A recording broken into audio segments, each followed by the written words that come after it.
ایک دن میرے پاس 4 درہم تھے، میں نے یہ پیر و مرشد کو دیے۔ وہ خوش ہو کر کہنے لگے کہ اے نوجوان، تمہیں اخروی فلاح کی بشارت ہو۔ میں نے پوچھا آپ یہ کس طرح کہتے ہیں؟ کہنے لگے کہ مجھے آج 4 درہم ہی کی ضرورت تھی اور میں نے دعا کی تھی کہ مجھے 4 درہم ایسے ہاتھ سے دلوا جو اخروی بشارت پانے والا ہے۔ علامہ یافی رحمۃ اللہ تعالی علیہ کا بیان ہے کہ جنید بغدادی کا وہ غم جو پہلی پیش گوئی سے تھا وہ دور ہو گیا۔ ایک دن وہ مرشد کے ہاں حاضر ہوئے۔ ایک شخص بے ہوش پڑا تھا اور مرشد حیران تھے۔ میں نے پوچھا کیا ہوا؟ کہنے لگے میں نے قرآن کی ایک آیت پڑھی تھی، وہ بے ہوش ہو گیا۔ میں نے کہا آپ پھر وہی آیت پڑھیں۔ آپ نے پڑھی اور وہ ہوش میں آ گیا۔ اس شخص کے جانے کے بعد مرشد نے پوچھا تمہیں یہ ترکیب کیوں کر سوجی؟ جنید رحمۃ اللہ تعالی علیہ نے فرمایا یوسف علیہ السلام کے پیرہن سے یعقوب علیہ السلام کی بینائی جاتی رہی تھی اور اس پیرہن سے ہی پھر واپس آ گئی۔ اسی طرح ایک دن آپ نے پیر و مرشد کو غمگین دیکھا تو سبب پوچھا۔ کہنے لگے ایک نوجوان آیا تھا، اس نے کہا توبہ کیا ہے؟ میں نے کہا کہ انسان اپنے گناہوں کو نہ بھولے۔ اس نوجوان نے کہا غلط ہے، توبہ تو یہ ہے کہ انسان اپنے گناہوں کو بالکل بھلا دے۔ میں نے کہا اس میں فکر کی کیا بات ہے؟ میرے خیال میں وہ نوجوان سچ کہتا ہے۔ مرشد نے کہا تمہارے پاس کوئی دلیل ہے؟ تو میں نے کہا کہ صفائی کے وقت غبار کا خیال گزرنا بھی غبار ہے۔ مرشد خوش ہوئے اور کہا اب وہ وقت آ گیا ہے کہ تمہیں خلقت میں واعظ و تقریر کرنی چاہیے، مگر میں گھبراتا تھا۔ آخر ایک رات حضور کریم صلی اللہ علیہ وآلہ وسلم خواب میں آئے اور فرمایا جنید تمہیں اللہ نے ایک نعمت دی ہے، اس کا شکر ادا کرنے کے لیے واعظ کیا کرو۔ یہ حکم سنتے ہی ذہنی گرہ کھل گئی۔ ادھر مرشد بھی آ گئے اور یہی واقعہ انہوں نے بیان فرماتے ہوئے کہا کہ اب تو دربار رسالت صلی اللہ علیہ وآلہ وسلم سے بھی آپ کو اجازت مل گئی ہے۔ دوسرے دن جنید رحمۃ اللہ تعالی علیہ جامع مسجد میں حاضر ہوئے۔ نماز کے بعد حاضرین کو مخاطب کرتے ہوئے کہا اہل ایمان میں تم سے کچھ کہنا چاہتا ہوں۔ لوگ پہلے ہی منتظر تھے اور یہ بھی اللہ نے حضور کریم صلی اللہ علیہ وآلہ وسلم کی طرف سے ارشاد کی برکت کے طور پر پہلے ہی مسئلہ حل کر دیا تھا۔ چنانچہ جنید رحمۃ اللہ تعالی علیہ نے پہلے اپنے رب کی بڑائی بیان کی، پھر حضور کریم صلی اللہ علیہ وآلہ وسلم کی شان بیان کرتے ہوئے اپنے جذبات و عقیدت کا مظاہرہ کیا اور پھر فقر پر مختصر تقریر کی۔ لوگ حیرانی میں تڑپنے لگے اور بغداد کے گلی کوچوں میں ان کی دھوم مچ گئی۔ کعبی جو فرقہ معتزلہ کا امام تھا، جنید رحمۃ اللہ تعالی علیہ کے چند شاگرد ایک دن ان کی مجلس میں پہنچے۔ دیکھا کہ کعبی زور و شور سے تقریر کر رہے ہیں اور لوگ ان کی بڑی تعریف کرتے ہیں۔ تقریر ختم ہوئی تو کعبی نے جنید رحمۃ اللہ تعالی علیہ کے شاگردوں کی طرف دیکھ کر کہا میں نے بغداد میں ایک نوجوان جنید رحمۃ اللہ تعالی علیہ کو دیکھا ہے کہ اللہ نے انہیں ہر پہلو میں فصاحت عطا فرمائی ہے۔ اگرچہ وہ غیر فرقہ سے تعلق رکھتے ہیں مگر ان کی تعریف سے وہ بھی منحرف نہیں ہوئے۔ ایک دن ایک عیسائی نوجوان نے آپ سے مل کر بیان کیا کہ لوگ آپ کو شیخ زمانہ کہتے ہیں۔ کہنے لگے اگر یہی بات کرنے آئے ہو تو میں اللہ کا ایک ادنا بندہ ہوں، شیخ ہونا بڑی دور کی بات ہے، بہتر ہے چلے جاؤ۔ اس نے کہا میں حضور کریم صلی اللہ علیہ وآلہ وسلم کی اس حدیث کی تشریح چاہتا ہوں کہ مومن کی فراست سے ڈرو کہ وہ اللہ کے نور سے دیکھتا ہے۔ آپ نے سر جھکانے کے بعد پھر سر اٹھایا اور کہا کہ اس کی تشریح یہی ہے کہ تم مسلمان ہو جاؤ۔ وہ اسی وقت مسلمان ہو گیا۔ اس محفل میں حاضر لوگوں نے کہا کہ تیرا سوال اور تھا، شیخ نے جواب اور دیا۔ عیسائی نوجوان کہنے لگا میں بہت دنوں سے مسلمان ہونے کی بات سوچ رہا تھا، اس لیے میں نے اس حدیث کا مطلب پوچھا۔ شیخ نے میری کشمکش اللہ کے اس نور سے دیکھ لی اور میں مسلمان ہو گیا۔ ابھی جنید رحمۃ اللہ تعالی علیہ انہی منزلوں میں تھے کہ سری سکتی رحمۃ اللہ تعالی علیہ بھی 251 ہجری میں انتقال فرما گئے اور جنید رحمۃ اللہ تعالی علیہ حقیقتاً اب یتیم ہوئے۔ سری سکتی رحمۃ اللہ تعالی علیہ کو شونیزیا کے خطہ میں بغداد میں دفن کیا گیا اور یہاں بڑے بڑے مشائخ محو خواب ہیں۔ اگرچہ اب تصوف میں آپ کو رہنمائی کی ضرورت نہیں تھی، پھر بھی جذبہ عشق سے مجبور ہو کر ابو حفص حداد کی خدمت میں حاضر ہونے کے بارے میں سوچ رہے تھے۔ سوچنے لگے ابو حفص حداد اس زمانے کے بہت بڑے باشریت عالم تھے۔ ان کا قول ہے کہ جو شخص ہر وقت اپنے اعمال اور حالات کا اندازہ قرآن اور حدیث کی روشنی میں نہیں کرتا اور اپنے دل کے جذبات کو مجرم نہیں ٹھہراتا، اس کا نام مردوں کی فہرست میں نہیں۔ اتفاقاً حداد خود ہی بغداد میں آ گئے۔ جنید رحمۃ اللہ تعالیٰ علیہ حاضر ہوئے تو دربار کا سامان دیکھا۔ پوچھا، یا شیخ، آپ اپنے شاگردوں کو شاہی کے آداب و اطوار سکھاتے ہیں؟ حداد نے جواب دیا، مجھے ان آداب کی ضرورت نہیں، صرف یہ ذہن نشین کر لو کہ ظاہری حسن باطنی حسن ادب کا عنوان ہے۔ یہ جواب سن کر جنید رحمۃ اللہ تعالیٰ خاموش ہو گئے۔ جنید رحمۃ اللہ تعالیٰ علیہ ایک محتاط صوفی تھے اور عمر بھر خرقہ نہیں پہنا۔ درسگاہ کے آداب بھی سب سے الگ تھے۔ حداد رحمۃ اللہ تعالیٰ علیہ ان کے مہمان بنے، انہیں اور ان کے شاگردوں کو لذیذ کھانے کھلاتے مگر خود سادہ غذا استعمال کرتے۔ ایک دن حضرت حداد رحمۃ اللہ تعالیٰ علیہ نے فرمایا، جنید رحمۃ اللہ تعالیٰ علیہ، میرے ساتھیوں کو یہ نعمتیں کھلا کھلا کر ان کے نفس کو سرکش نہ کرو۔ سچی مہمان نوازی یہ ہے کہ جو حاضر ہے وہ پیش کرو۔ تکلفات سے مہمان اور میزبان میں مفارقت ہو جاتی ہے، اس کے برخلاف مہمان کا جانا اور قیام کرنا برابر ہوتا ہے۔ ابو حفص حداد کا انتقال 260 ہجری میں ہوا۔ جنید رحمۃ اللہ تعالیٰ علیہ 9 سال ان کی صحبت میں رہے۔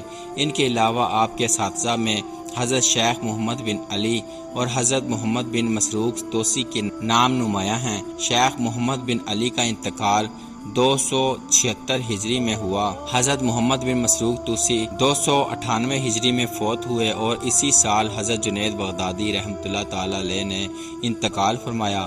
گویا آپ حضرت محمد بن مسروق توسی سے آخری عمر تک فائدہ اٹھاتے رہے۔ علامہ ابن جوزی نے حضرت جنید بغدادی رحمۃ اللہ تعالیٰ علیہ کے ایک اور استاد یعقوب زیاد کا ذکر کیا ہے، جس کے متعلق خود جنید رحمۃ اللہ تعالیٰ علیہ فرماتے ہیں کہ پہلی دفعہ اپنے استاد کی خدمت میں حاضر ہوا تو حضرت یعقوب کے دروازے پر بہت سے طالبان دیدار کے لیے کھڑے تھے۔ یکا یک ایک خدمت گار نے آ کر کہا کہ کیا تمہارے لیے اللہ کا مشغلہ کافی نہیں کہ یہاں آئے ہو؟ حضرت شیخ یعقوب زیاد کا یہ حکم سن کر میں نے کہا کہ جب شیخ کی خدمت میں حاضر ہونا بھی اس کے شغل میں داخل ہے تو پھر ہم لوگ کیوں حاضر نہ ہوں؟ یہ سنتے ہی انہوں نے مجھے اندر آنے کی اجازت دے دی۔ میں اندر چلا گیا اور کچھ دیر کی گفتگو کے بعد توکل پہ بحث چھڑ گئی۔ انہوں نے فوراً ایک خدمتگار کو بلایا اور ان کی جیب میں 1 درہم تھا، وہ اسے دے دیا۔ پھر توکل پہ ایک مؤثر تقریر کی اور کہنے لگے، تقریر سے پہلے میرے پاس 1 درہم تھا، وہ میں نے اس لیے خدمتگار کو دے دیا کہ اپنی جیب میں 1 درہم رکھ کر توکل پر تقریر کرنے سے مجھے شرم آ رہی تھی۔ اس بات سے ان کی صوفیانہ شان کا اندازہ ہوتا ہے۔ جنید رحمۃ اللہ تعالیٰ علیہ خود اپنے اساتذہ کی تعداد 200 بتاتے ہیں، باقی کے حالات تاریخ سے معلوم نہیں۔ بہرحال انہوں نے تاعمر اساتذہ کرام کی صحبت سے فائدہ اٹھایا۔ عام طور پر صوفی حضرات کو مشکلات کا سامنا کرنا پڑا، جیسے معین الدین چشتی رحمۃ اللہ تعالیٰ علیہ اپنے مرشد عثمان حرونی کے ساتھ مسلسل 14 سال سفر کرتے رہے اور پھر ملتان آئے، پھر اجمیر میں آ ٹھہرے، مگر جنید رحمۃ اللہ تعالیٰ علیہ بغداد میں پیدا ہوئے، یہیں تعلیم حاصل کی اور زندگی کا سفر جاری رکھا اور یہیں بغداد میں دفن ہو گئے۔ آپ نے 2 حج کیے، پہلا 7 سال کی عمر میں اور دوسرا جوانی میں۔ اس دوران عشق الہی کے ایک ذکر پر بحث تھی، ہر ایک اپنے اپنے خیالات ظاہر کر رہا تھا۔ آخر جنید رحمۃ اللہ تعالیٰ علیہ سے کسی نے کہا، آپ بھی کچھ کہیں۔ آپ نے فرمایا، عشق الہی میرے خیال میں یہ ہے کہ بندہ اللہ کے لیے ہی ہو جائے، یعنی وہ اللہ کے لیے ہے اور اللہ اسی کے ساتھ ہے۔ سب نے تائید کی۔ اس دوسرے حج میں رات کے اندھیرے میں ایک دن طواف کر رہے تھے تو ایک عورت بھی طواف کر رہی تھی اور پرسوز آواز میں کچھ عاشقانہ شعر پڑھتی جاتی تھی۔ کچھ دیر تو برداشت کیا، پھر فرمایا، اے بے خبر، تجھے اس مقدس جگہ پر ناپاک آرزوئیں بیان کرتے شرم نہیں آتی؟ عورت نے معذرت کی بجائے چند اس قسم کے اور شعر پڑھے، حضرت جنید رحمۃ اللہ تعالی علیہ ابھی کچھ کہنا چاہتے تھے کہ وہ عورت بولی، میں کیا کہہ رہی ہوں، اسے چھوڑو، یہ بتاؤ کہ تم خدا کا طواف کرتے ہو یا خانہ خدا کا؟ آپ نے کہا ہم مسلمان خانہ خدا کا طواف کرتے ہیں۔ وہ عورت یہ جواب سن کر بے قرار ہو گئی اور آسمان کی طرف منہ کر کے بڑے سوز سے کہا، سبحان اللہ، تیری مخلوق میں ایسے بے حس شخص بھی ہیں جو پتھر کی طرح بے حس ہیں اور پتھر کے گرد طواف کرتے ہیں، انہیں بتا کہ تیری مرضی کیا ہے اور تو کیا چاہتا ہے؟ عورت کے یہ لفظ سن کر آپ کے ہوش جاتے رہے۔ جب ہوش میں آئے تو وہ عورت غائب تھی جس نے بڑے مؤثر طریقے سے آپ کو توحید پرستی کا سبق پڑھایا تھا۔ حضرت جنید بغدادی رحمۃ اللہ تعالی علیہ مکہ معظمہ میں قیام فرما تھے کہ ایک عزمیوں کی جماعت آئی اور آپ کے گرد بیٹھ کر مذہبی مسائل کی بات شروع کی۔ اس دوران ایک شخص حلقہ کو توڑ کر آگے آیا اور ایک تھیلی آپ کے پاس رکھ دی۔ آپ نے حیرانی سے پوچھا، یہ کیا ہے؟ اس میں 500 دینار ہیں۔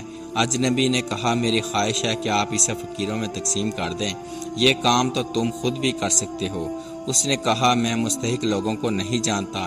اسے غور سے دیکھنے کے بعد جنید رحمۃ اللہ تعالی علیہ نے کہا کہ تمہارے پاس اور بھی رقم ہے؟ اس نے کہا، بہت کچھ ہے۔ پھر آپ نے کہا کہ آپ اپنے سرمایہ کے علاوہ بھی رقم کمانا چاہتے ہیں؟ وہ کہنے لگا، کیوں نہیں؟ ہر شخص کی خواہش ہوتی ہے کہ اس کا کاروبار بڑھے۔ حضرت نے وہ تھیلی اٹھا کر اسے واپس دیتے ہوئے کہا کہ پھر تم ہی زیادہ مستحق ہو، اسے جا کر اس میں جمع کر لو۔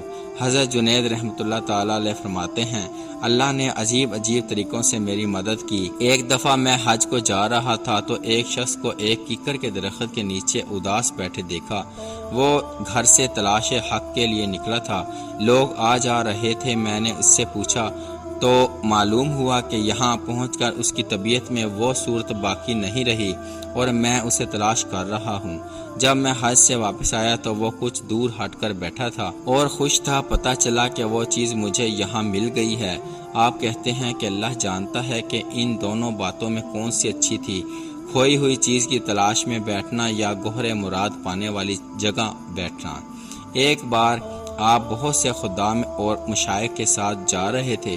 راستے میں جبل سینا کوہتور سے گزرے، وہاں عیسائی راہبوں کی ایک خانقاہ تھی جس کے نیچے ایک چشمہ جاری تھا۔ آپ اسی چشمے کے کنارے ٹھہر گئے۔ اس سفر میں ایک قوال ہمراہ تھا۔ کچھ دیر بعد مجلس سما لگی، تمام لوگ بے خود ہو کر ناچنے لگے۔ آپ پر بھی وجد طاری تھا مگر اپنی جگہ سے ہلتے نہیں تھے۔ وہ راہب اس منظر کو دیکھ رہے تھے۔ آخر وہ نیچے آئے، انہوں نے ان فقیروں کو اپنی طرف توجہ دلائی۔ تمہیں تمہارے خدا کی قسم میری بات سنو، تم لوگ یہ کیا شغل کر رہے ہو؟ وہ ہر ایک کو پکڑ کر بلاتا مگر وہ مست توجہ نہیں دے رہے تھے۔ آخر جب محفل ختم ہو گئی اور سب اپنی اپنی جگہ پر بیٹھ گئے تو راہبوں کے پیشوا نے کہا، میں پکڑ کر آپ کو بلاتا تھا، آپ میری بات ہی نہیں سنتے تھے۔ ایک بزرگ نے کہا، اس حالت میں تمہارا ہمیں پکارنا بیکار تھا، مگر اب تو تم میری باتیں سن رہے ہو۔ اس وقت کیا ہوا تھا؟ ایک دوسرے بزرگ نے کہا، اس وقت سما میں ہماری جو حالت ہوتی ہے ہم بتا نہیں سکتے، بس اللہ کے تصور میں ہر چیز کو بھول جاتے ہیں۔ پھر اس نے پوچھا، تمہارا شیخ کون ہے؟ تمام لوگوں نے حضرت جنید بغدادی رحمۃ اللہ تعالی علیہ کی طرف اشارہ کیا۔ راہبوں کا پیشوا اٹھا اور جنید بغدادی کے قریب آ کر کہنے لگا، کچھ دیر پہلے میں نے آپ کے ساتھیوں کو ایسی مستی کی حالت میں دیکھا کہ انہیں ارد گرد کا پتہ ہی نہیں تھا۔ جنید بغدادی رحمۃ اللہ تعالی علیہ نے فرمایا، جسے تم کھیل کہتے ہو وہ دنیا داروں کا نہیں، اہل دل کا مشغلہ ہے۔ جب ہم لوگ یہ شغل کرتے ہیں تو اپنے ہوش میں نہیں رہتے۔ کیا تمہیں اس میں کچھ خاص مزہ آتا ہے؟ پیشوا نے پوچھا، تم اس لذت کو نہیں سمجھ سکو گے۔ جنید بغدادی رحمۃ اللہ تعالی علیہ نے فرمایا، کیا تم نے کوئی ایسی لذت دیکھی ہے جسے پا کر انسان باقی لذتیں بھول جائے؟ یہ ہمارا روحانی کھیل ہے جسے سما کہتے ہیں۔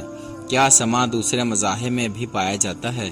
اس نے پھر پوچھا، نہیں، سما صرف ہمارے ساتھ مخصوص ہے، مگر اس کی ایک شرط ہے کہ اس عمل سے شریعت کے کاموں میں خلل نہ پڑے اور انسان کا زہد و تقوی متاثر نہ ہو۔ عیسائی نے کہا، ہم تو کئی سالوں سے محنت کر رہے ہیں مگر ہمیں کبھی ایسی صورت پیش نہیں آئی۔ ہمارے دل اور دماغ بے چینی میں ہیں، آج تمہیں دیکھا تو اپنی محرومی کا خیال آیا۔ یہ کہہ کر وہ مسلمان ہو گیا۔ پھر اس کے دوسرے ساتھی بھی اسلام میں داخل ہو گئے۔ شیخ فرماتے ہیں ایک دن میرا کوفے سے گزر ہوا، ایک بڑا عالیشان مکان دیکھا جس کے کئی دروازے ہیں اور ان پر خادم کھڑے تھے۔ ابھی میں شان و شوکت ہی دیکھ رہا تھا کہ ایک عورت کی دلکش آواز آئی جو شعر گا رہی تھی، اے مکان تیری چار دیواری کے اندر کبھی غم نہ آئے۔